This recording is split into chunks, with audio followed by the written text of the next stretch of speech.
Kayo ba yung bagong, ay yung lumipat na nung nakarang linggo pa? Oo, boss. Wala pa kasi kaming walis. Walis. Isang linggo na kayo dyan, no? Oo, boss eh. Wala pa kaming walis, boss.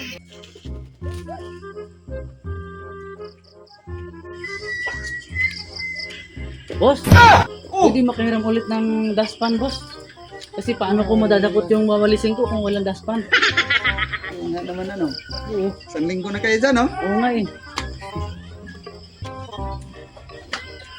Salamat, boss ha. Ibabalik ko rin kaagad to, boss. Oo. Sige, dalawa na yan, ha? Eh? Bakit?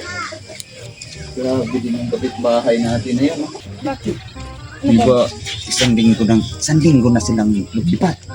Dapat nakabili sila ng isa-isa. Di ngayon, hiram ng walis. Hiram ng dustpan. Anong gagawin? Tiyan mo, ngayon, ano na naman kayong hiramin yan?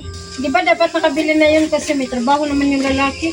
Kaya nga, yan nga ang iniisip ko. Kung paano nangyaring hiram pa rin ng hiram.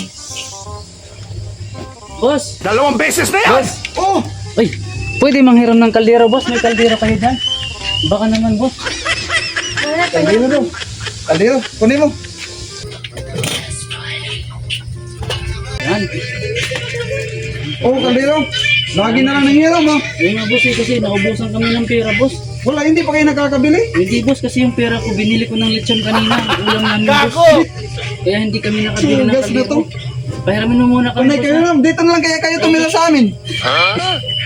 Dito lang kaya kayo tumira sa amin. Grabe talaga, ang kakapal ang buka. Boss, nandito na kami, boss. Dito na kami titira sa inyo, boss.